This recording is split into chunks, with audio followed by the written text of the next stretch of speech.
Coming up today on Locked On at Texas Tech, searching for the missing football link. And also, we're putting on our interdimensional pants, boys, as we put together a transfer portal shopping list. Next on Locked On Texas Tech. You are Locked On Texas Tech, your daily podcast on the Texas Tech Red Raiders. Part of the Locked On Podcast Network, your team every day. We're going to start this thing off right. Raider!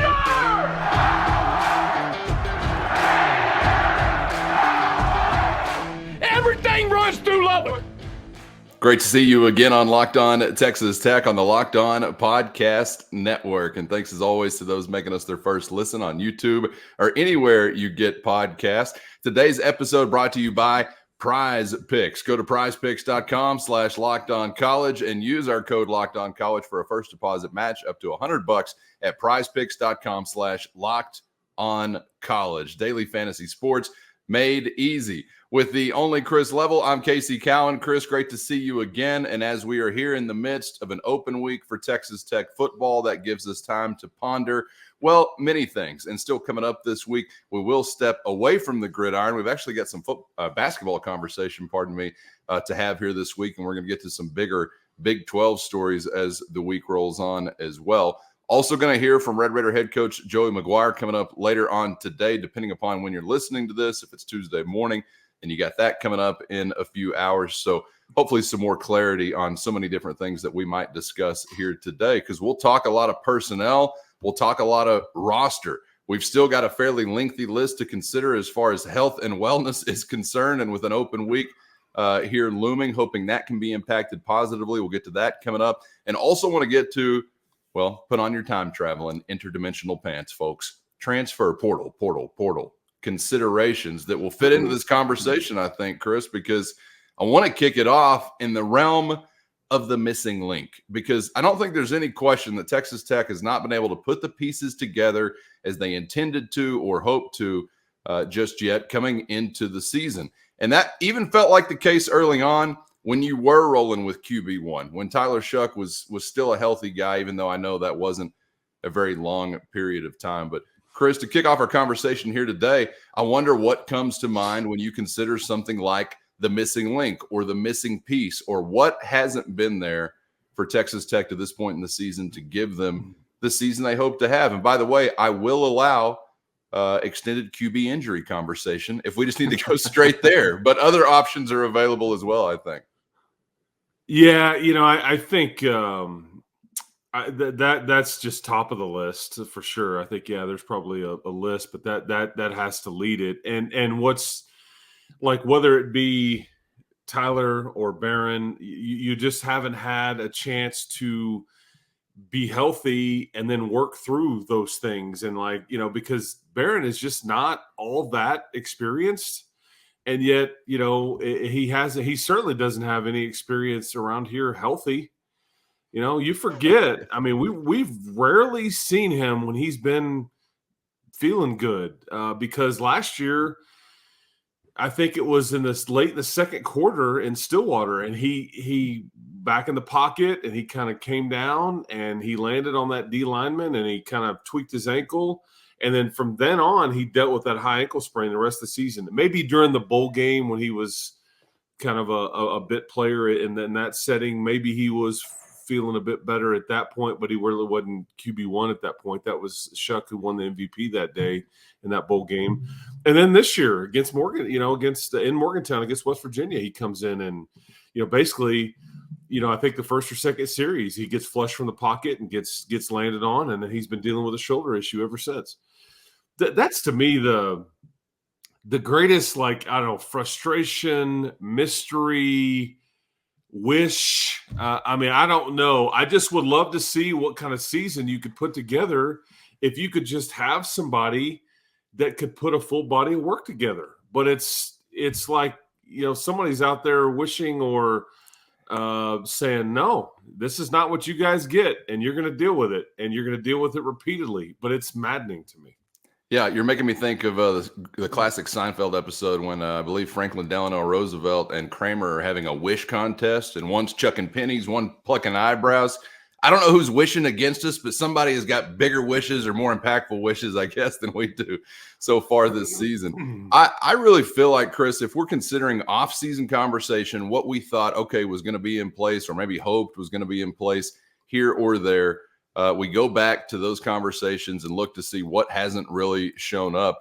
It is in large part, in my opinion, an offensively driven conversation. I thought coming into the year, your team would be taken by your defense as far as you're going to go, for better or worse. I thought that'd be the most consistently reliable aspect of your team. Again, by the way, that's not like a new thing in 2023.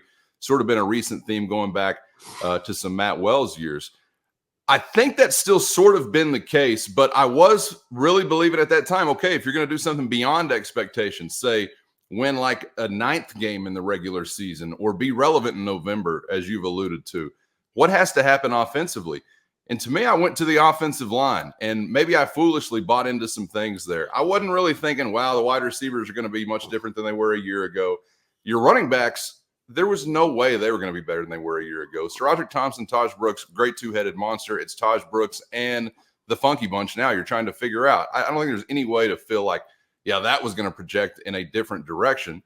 But the offensive line, like whether or not you buy into it, I guess was up to each and every one of us, but maybe I bought into it too much. Really thought, okay, if you're going to do something that is above board, so to speak, or above expectation, that group is going to take a huge step forward. And if I just wanted, for the sake of conversation, to put the QB aside or the QB injuries aside, I think I'd probably go there, Chris, and say that they have not taken that step that I hoped for and that we talked about so much this offseason. What do you think about that particular aspect? I mean, I agree. I think that we all thought, myself included, I know you said the same thing, your O-line would be a bit better. And what happened is like you mentioned early on in the season, even when QB won, because I think that O-line group just started out and it wasn't – but I do think they have gotten a bit better at certain things, but then you lose a piece there. And I just – and I think that you've started to run the ball a bit, and I just think that can only take you so far. I mean, because what is missing? I go back to early on in the season. First, today's episode brought to you by LinkedIn Jobs. And these days, every new hire can feel like a huge gamble. And when we're talking about your business or livelihood, that's not ideal. But never fear, LinkedIn Jobs is here to help by finding the best qualified candidates available fast and for free, all on one easy-to-use and secure platform. With simple but specific targeting tools allowing you to focus on candidates with just the right skills and experience so you can quickly prioritize who you'd like to consider. They go beyond just resume data by using insights from your job post, your company, and their 870 million member profiles to put your post in front of the most qualified candidates faster than anyone else. So go to linkedin.com/lockedoncollege today to identify the most qualified candidates and connect with them fast and for free. Just like a bad hire could sink your ship, the right hire could take your business to new heights this year. And it's no coincidence that small businesses rate LinkedIn Jobs #1 in delivering quality hires versus leading competitors. So post your job for free today at linkedin.com/lockedoncollege. That's linkedin.com/lockedoncollege. It's so easy. Even a Big 12 ref could do it. That's linkedin.com/lockedoncollege to post your job for free today with LinkedIn Jobs. Terms and conditions apply. What is missing? I go back to early on in the season. You miss juice on offense. You just this is very hard for you. Like you don't have anybody, even as good as Taj is. It's just a bit of a grind. It's like at times you catch somebody like Xavier White that makes it look gets behind the defense. You read that he's off to the races, but those plays have been rare. I also say that. As much has been made about the turnovers on offense, and understandably so, you can't turn it over 4 times against Oregon, 3 times against Kansas State, and then 5 times against BYU and expect to win these games. However, do you know how many takeaways you have in those said games? How many? 0. Oh, you 0 in those 3 games in particular. And so I do think the defense has failed you at some level, because where are the plays they have made to alter the game, or that they have turned a game, or because and then and again, I don't. It's just a collective. It's just been, I think, average, and because I think Tony and Jalen and guys like Rabbit, I think they have emptied their bucket. I think they've given you about all that they could. I don't know if your returning corners have been as good as we would have thought. Malik Dunlap had that one stretch, but. I think there's unfortunately lots of issues. And what's funny is one of the scariest things for me coming into the season, and I told you this, was like your field goal kicker being unproven compared to how it was last year. But that hasn't really played a part in the last 6 weeks. I mean, I don't know if he's missed a kick since the Oregon game. I may be wrong on that, but I think I'm close. So anyway, but I just wait, man. Just wait. There's still a lot of football left to be played and new ways to be hurt, my friend. Yeah, but you're right. We really, these last couple of weeks hadn't been close enough to be in a situation where that would be a big spot necessarily. But yeah, when you're 3-5, there's a long list to choose from, right? Of things that maybe haven't been what you hoped they would be. Would love to hear from you in the YouTube comments, your answer to that question, Chris. Let's pivot a little bit, but it's somewhat in a similar conversation because it ties into all this, that being the injury list. I know we're going to get some more clarification, or at least I hope we will, from Red Raider head coach Joey McGuire when he visits with the media coming up later today being Tuesday. But I really wonder about significant injury impact. Let's put the QB conversation aside for this one, really, because I go beyond that and I think, man, where has it really cost you the most? Unfortunately, again, there are some options to choose from here, but I think I might just take the easiest and the first option, Chris. I don't know if you'd agree or disagree, but I may go straight back to your linebacker position. Even with as encouraged as I've been by what we've seen from Ben Roberts and some of the things you've had to rely on with Jacob Rodriguez not in the picture, the fact that picture positional group wise was so skewed so quickly into the season, maybe I'm undervaluing the impact that's had so far. But if we were talking about significant injury impact beyond the QB, I think I'd go there. Would you see it that way, or what comes to mind for you?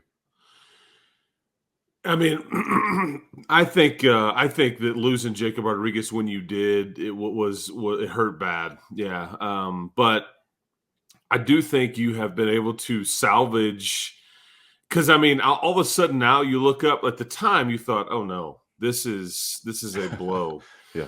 But I think we didn't know what we didn't know about Ben Roberts at the time, and now I would say, while he's just been steady, he's been just consistent. I don't know.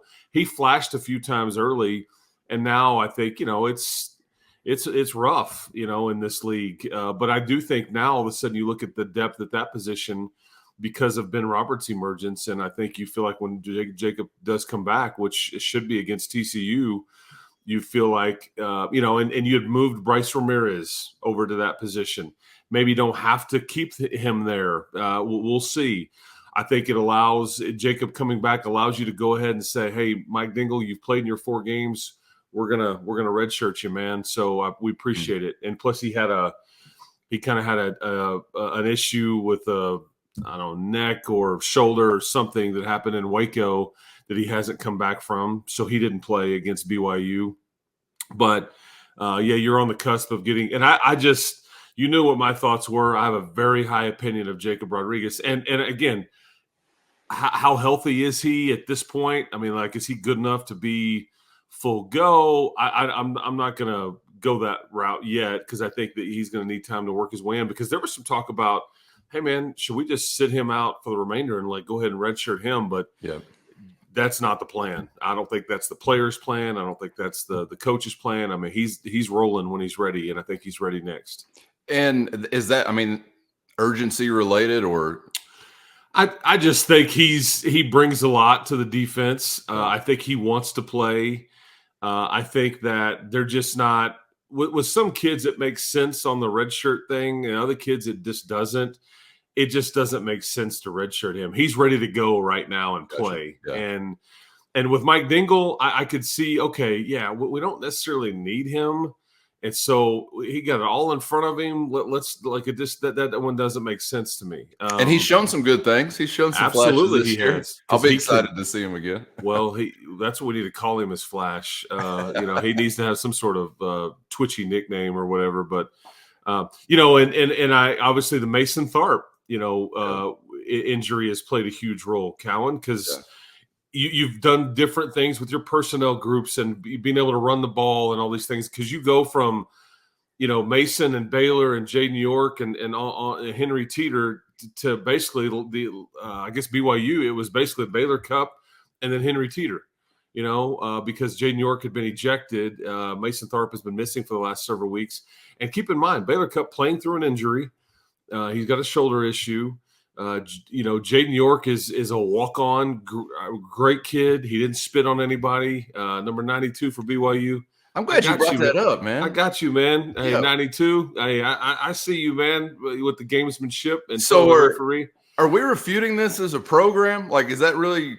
I don't know if they're going to get into that, but I do know that he 92 headbutts Miles Price, plain as day on the sideline after Miles was on the BYU sideline, and a BYU staffer's like, "Hey, man, you all right?" And kind of sending him back out on the field. And 92 Tyler Batty just walks up and goes, boom, no flag, no nothing. And Jaden York at least told his coaches, I told him to quit bleeping headbutting people, but I didn't spit on anybody. And I think the video shows it. There's no reaction.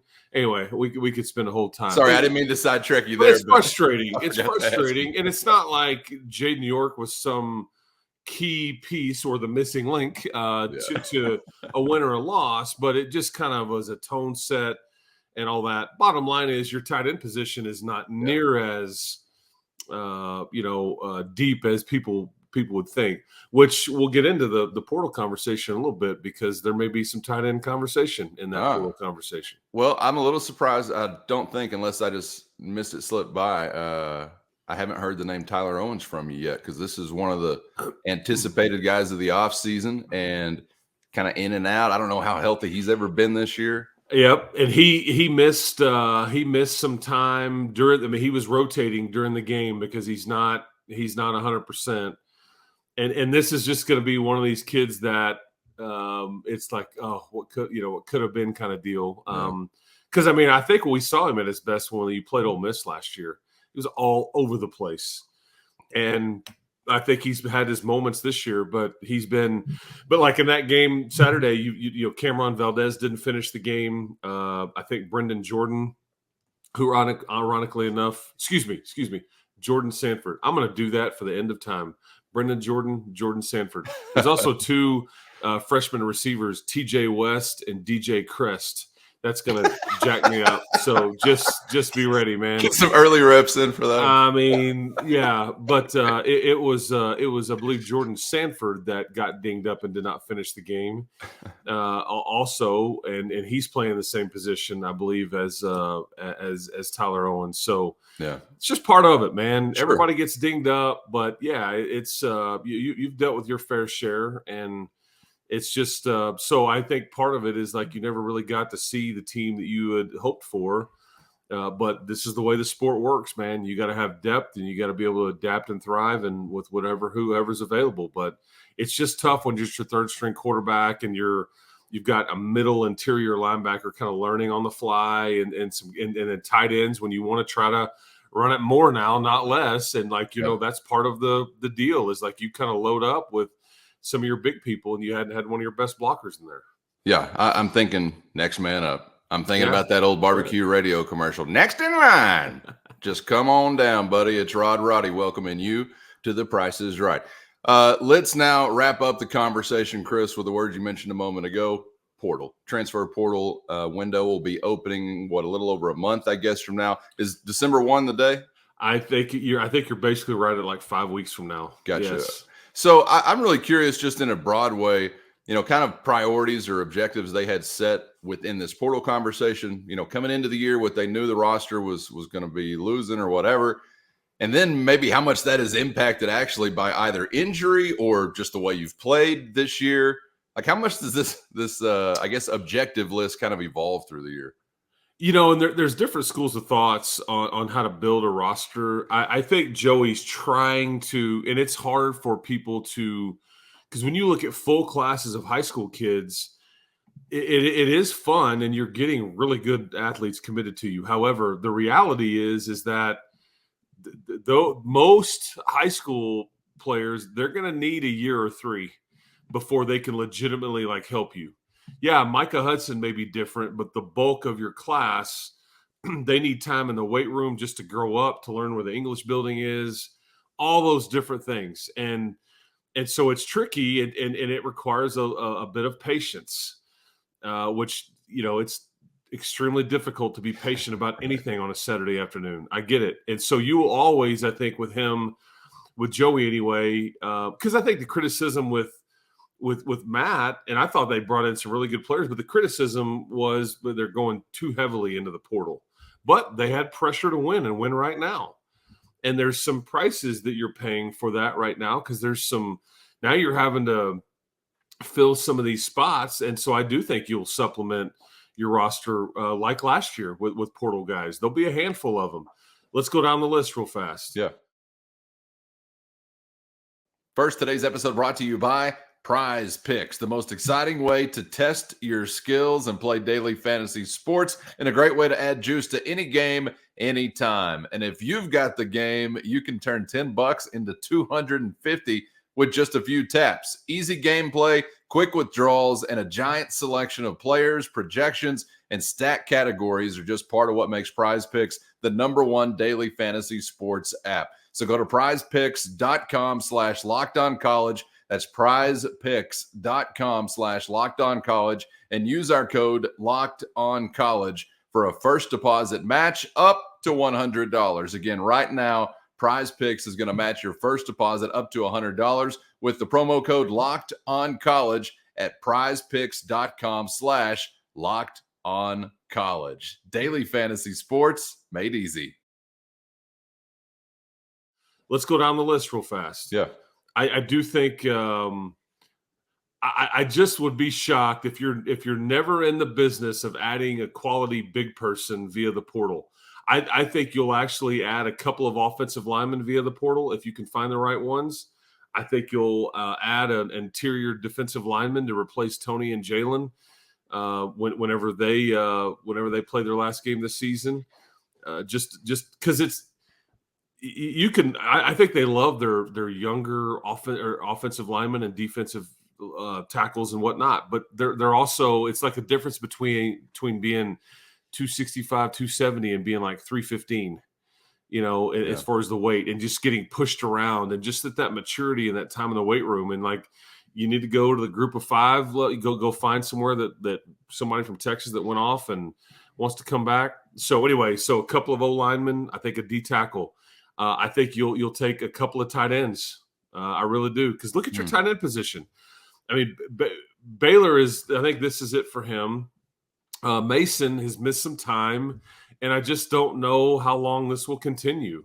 And he may. I think he can come back for a year, but even then, I still think you need more size and all those things. And I think you've got a kid named Trey Jackson committed. He weighs 210 pounds. He's not ready to be like a full-fledged tight end with all that's required to do. And then running back, Calvin, is a question.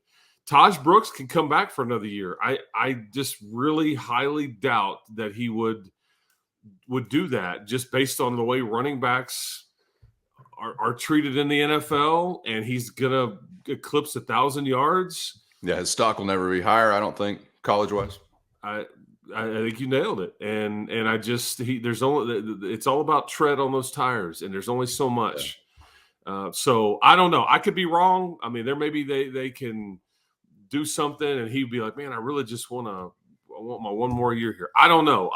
But odds are, I think. And so if that's the case, I think you do go find an older, more physically matured running back that can handle a lot of the things that you ask them to do, running in between the tackles, pick up the blitz, all these different things. Because as we've seen, Cameron Valdez, he's not big enough to hold up right now. He gets dinged up. I mean, it's a groin or it's his ankle or and I just don't know if they're ready to trot Bryson Donnell or one of those. Maybe Anquan Willis, maybe Cameron Dickey would be ready. But anyway, I think you go. And then lastly, I'll finish up with, I think you go find a corner.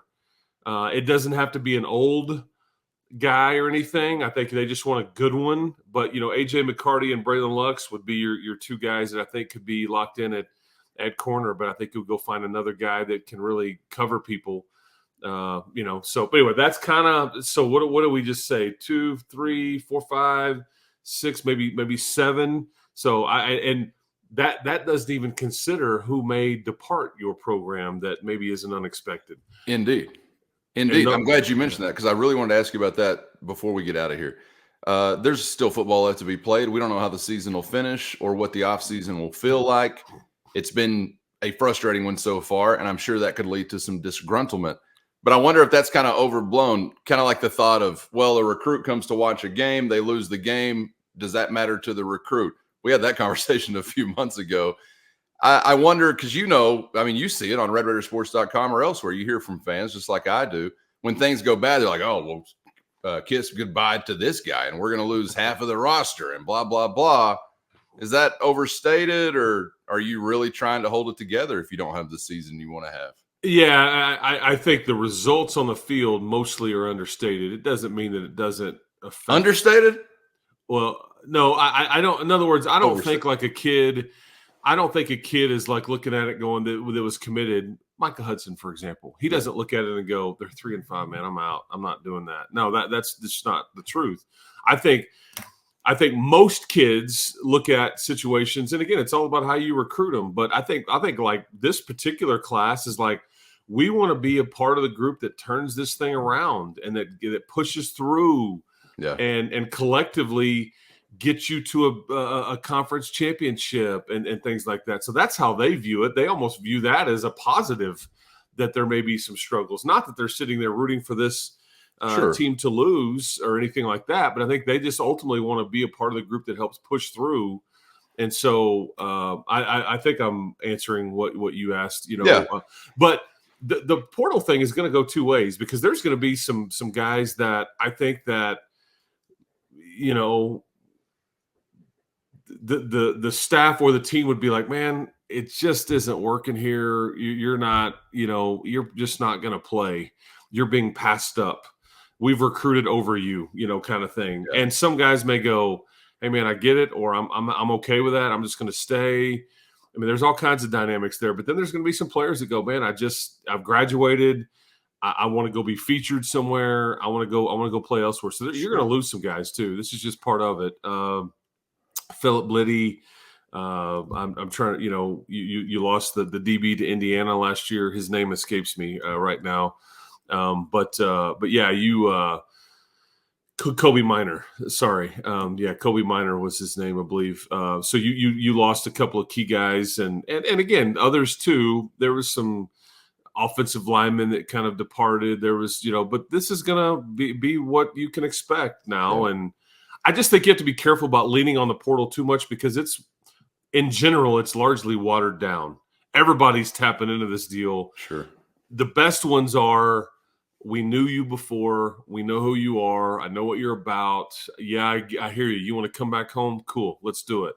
Because most cases, there's reasons why guys get in the portal for whatever that may be. And rarely, I think the Braylon Luxes and the CJ Baskerville types, like recent examples, they've been great.